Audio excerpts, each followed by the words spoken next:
Hi guys! Oh my god, nakakaloka. I know, from my last video, I told you guys na I'm gonna do my makeup favorites, 2024 makeup favorites. Kaya lang, naging super busy ako with the new baby and with work. Hindi na ako nakapag-film ng bonggang-bongga hanggang sa inabot na ako ng March. So, I don't know if interested pa kayo sa favorites ko no 2024. Maybe not anymore kasi ang dami na naglabasa ng mga bago. So, maybe what I would do to make it up to you guys is one of these days, one of these weeks, I'm gonna do a current makeup favorites. And isasama ko doon yung favorites ko from 2024. But today, I wanna do a lip swatch. And ang lip swatch ko is this product right here. This is from Detail Cosmetics and I don't know why it's not getting a lot of love from the beauty community. Hindi ko sure ha, pero parang hindi siya like super duper hype. And that's not fair because I love this product so much. I'm talking about yung Detail Cosmetics Lip Leisure. For me ha, this is honestly a dupe for yung sa Sunny's Face lip tip. Yung lip mousse nila. Magkano yun? Nasa 400 something. And this is like 100 pesos plus less. Parang mga nasa double check ko na nga. Girl, currently 229. Girl! And super na-enjoy ko talaga to. It's smooth, it's creamy. Pigment niya, case-to-case basis, depende sa shade. Merong mga 80% opacity, merong more, merong less. Pero really, really comfortable. May parang blurring effect din siya sa lips. It's not transfer-proof or kiss-proof whatsoever, pero minimal transfer compared dun sa mga other typical lip mousse or typical lipstick. So kung masyado ka nabibigatan sa mga lipsticks or liquid lipsticks, go for lip mousses. And one of the best talaga itong Lip Leisure from Detail Cosmetics. So they have a total of 3, 4, 5, 6, 7, 8, 9, 10, 11, 12. They have a total of 12 shades. Don't be mad, I only have 6. So as much as I want to collect all of the shades, I just got the shades na alam kong magagamit ko na I will love. Actually, wait, may shade na 50-50 ako kasi ang ganda sa photo pero nung nakuha ko na, I'm like, oh. Anyway, umpisa na natin. And by the way, ang ganda, and also, ang ganda ng packaging.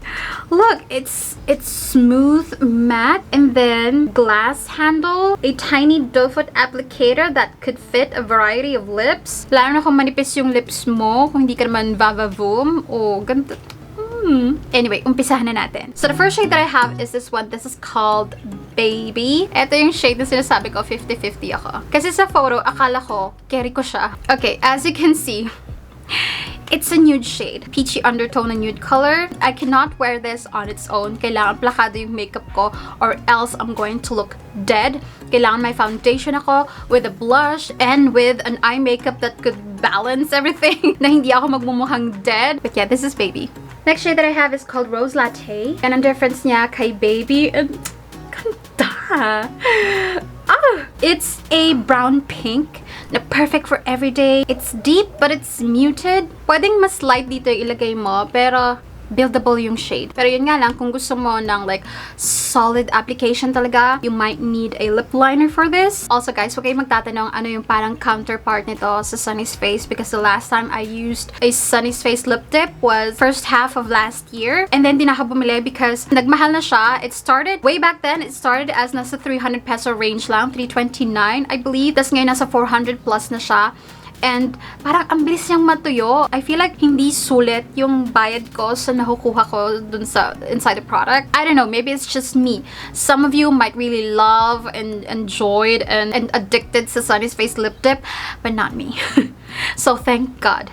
Detail Cosmetics, naglabas kayo ng sarili yung lip mousse na, you know, same feels talaga, pero way mas mura. Anyway, this is Rose Latte, and ayan oh, it's a muted pink brown. Really perfect pang everyday, pang punta sa office. Yung, actually parang hindi nga halatag naka-lipstick kapag ito yung suot mo. Para siyang natural lip color. Yung parang pigmented na lips. Alam mo yon? I love it so much! Go get this shade! Next shade I have is called Cinnamon. Ayan, sa Cinnamon. It's like a combination of deep brown but with a peachy undertone. Babe, para siyang para siyang 90s brown. Pero, ang ganda!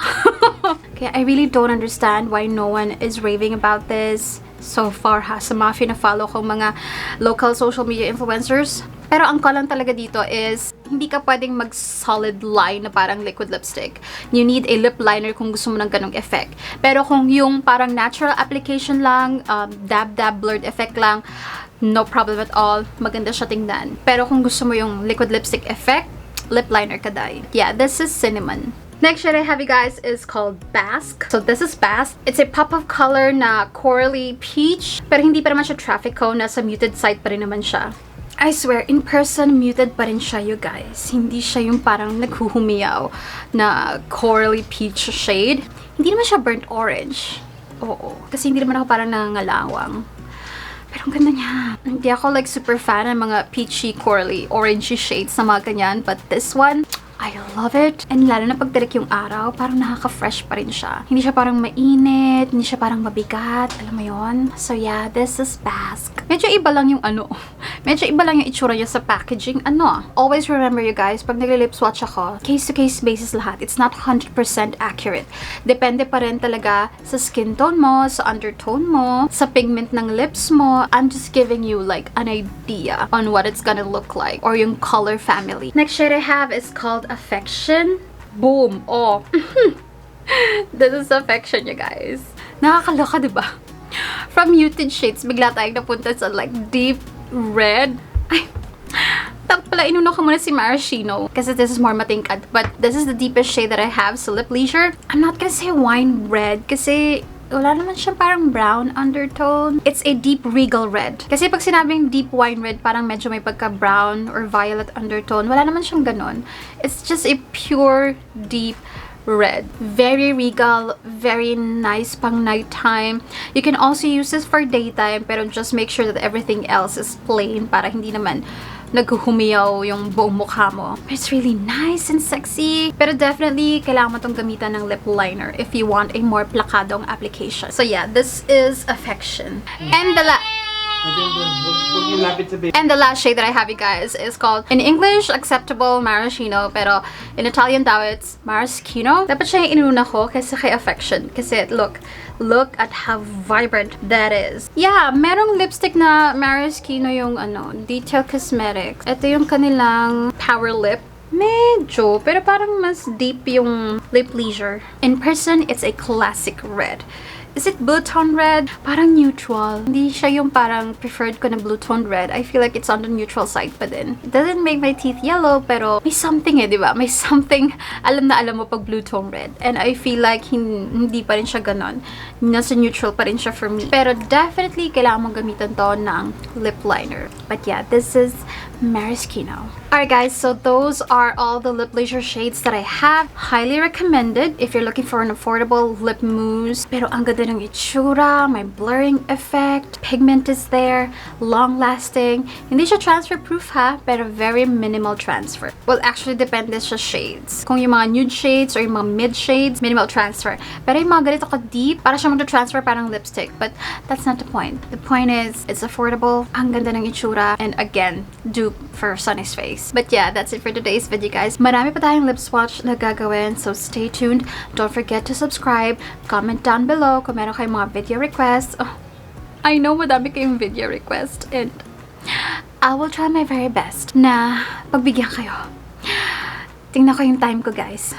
And oh yeah, in case you're wondering, what's my job? If you're into radio dramas, tumuto kayo sa Sumasapuso ng DCBB, the AM radio station of GMA. I used to be with Dear MOR, but change is inevitable, so andun ako sa GMA. But yeah, if you're into radio drama, we have Facebook Live. So, in case you're curious, or if you love listening to dramas. Again, thank you so much for watching, and I'll see you in my next one. Bye-bye!